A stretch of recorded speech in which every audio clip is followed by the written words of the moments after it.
YouTube viewers, Rectangular back. This time I'm starting a new series on my channel. It's going to be called Wrecked and Tangled. Hopefully you get the pun there. Anyway, basically I'm pretty much a rookie when it comes to ACBA, and just wanted to kind of show my learning process as I fumble through it. Got inspiration from guys like John Connor and Jason Clendening, who kind of show some behind the scenes stuff of their ACBA shots and setups, and I'm nowhere near as good as those guys, but I know that most of the people who are subscribed to my channel are kind of young guys, new to the community, and I thought I always appreciate seeing how other people do stuff, so I thought it'd be kind of cool to show the way I do it. I am, like I said, I'm a rookie. I'm by no means an expert. You're much better off watching guys like John Connor and Jason Clendening and Boog. Unfortunately, Slings of Web doesn't do a whole lot of videos. He's pretty much retired from YouTube, but go back and watch a lot of his tutorials on his channel.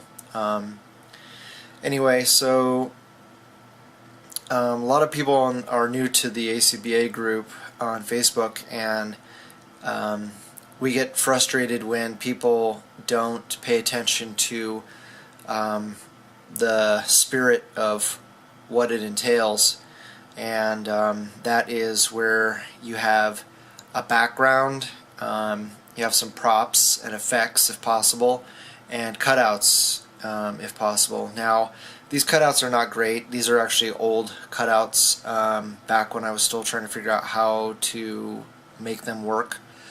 I think they were both printed, yes, they were both printed off a computer, probably off my home computer, our home printer, which does not do as good a job as more professional printers. I'm just going to put it that way. So I think that's probably the biggest problem with this shot, as far as I'm concerned, is the cutouts are okay. They're decent, not great, especially the small one that's in red, the SCAC. And I tried to put it together at the last minute, try to fix it up a little bit, but it's still a little bit worse for wear. I have since then got some tips from Bob the Odd about how he does his cutouts, and so far those are looking a lot better. What he does is, the way that I made these was, I printed out the cutout, cut the majority of around it, and then I glued it to a thicker piece of paper, and then I cut it out, and then touched it up with a marker. But the gluing out process, I used a glue stick, which got the cutout wet, and it tends to wrinkle. So Bob the Odd suggested that I do what he does, which is cut the majority of the cutout out of the comic or printed material, printed page, and then stick that onto a piece of packing tape, clear packing tape, and then cut the majority of the cutout out of the packing tape, and then touch it up with a marker, like a black Sharpie or whatever color you need Sharpie, and those are turning out much better. So I'm going to do that from now on. But I was kind of in a hurry and just wanted to use the cutouts that I had, so I made do with these. So I had originally done this setup with the Hasbro version of Electra in a previous haul, and I'll show that picture now.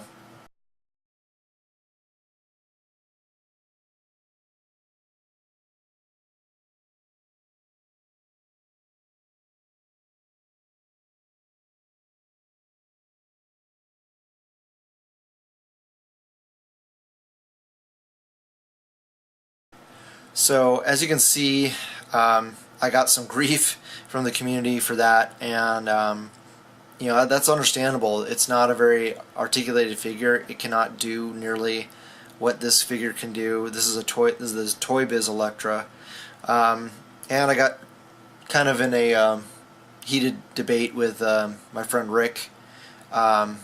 Unfortunately, it was public on the Facebook page.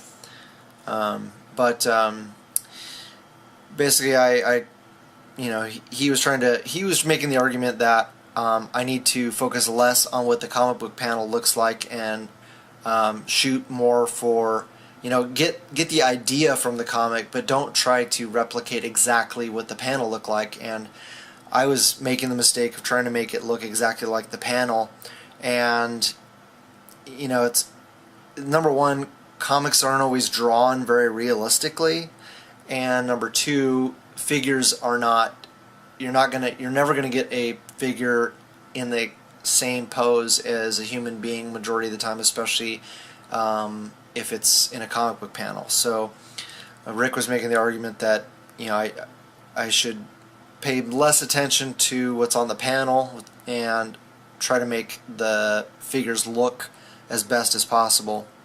And he's right. That's what I plan to do in the future.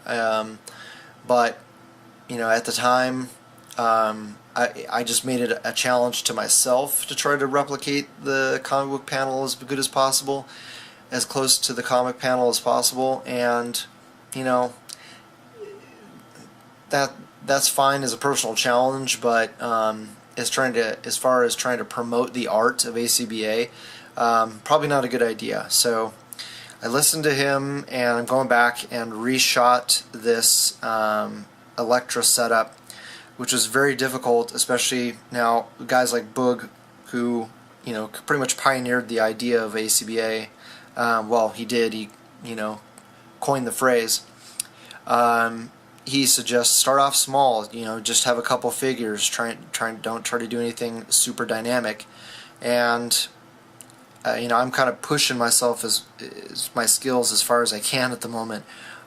So this was very time-consuming and frustrating to do this setup, because all these figures are on flight stands, except for Electra. Electra is not on a stand. She's just supporting herself on her own, except for leaning up against one of the ninjas. So as you can see, I used these are flags. If you go back and look at my flight stand tutorial, you'll see I used some flags from the hardware store, just the wire poles that the flags are attached to.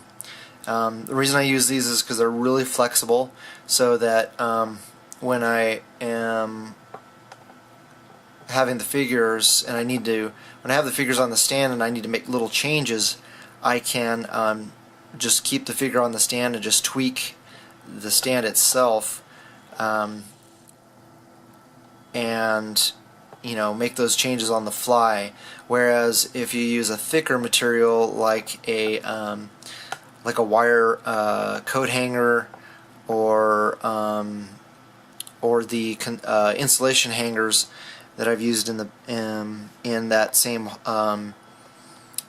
video, the flight stand tutorial video, those you pretty much need pliers to work with them, especially if you want to make fine detail corrections.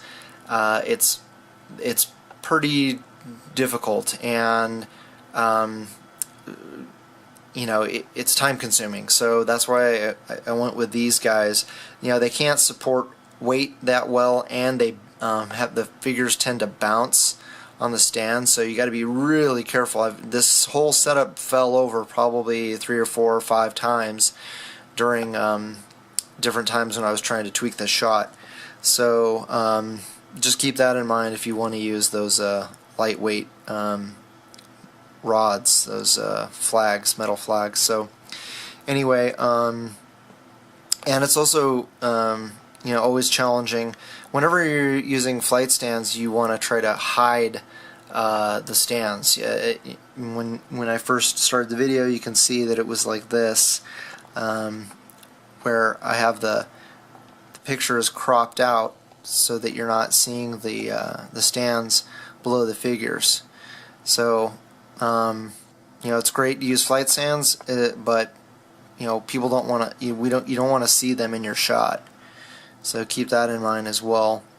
Let's see. Let me try to pan around a little bit. What else can I think of? So, like I said in my previous shot, that Electra is very limited in the articulation. It doesn't have double jointed elbows, so I couldn't get her arm up close to her head with that sai to block the ninja behind her. So that looks really awkward in my original photo. And also having her stab the ninja in the front, that was really awkward to do as well, because her hand is fixed closed, and she just has that Hasbro joint where it just swivels at the elbow. There's no bicep swivel. So this figure is not quite as attractive as the Hasbro one, at least in the face sculpt. I don't know. It's kind of subjective. But this has an ab crunch, and also if you manipulate if you completely turn the legs backwards, you can get her in a plus 90 degree shot, 90 degree angle kick, where you could not do that on the Hasbro figure. And unfortunately, none of the new Hasbro Marvel Legends female figures have any better articulation.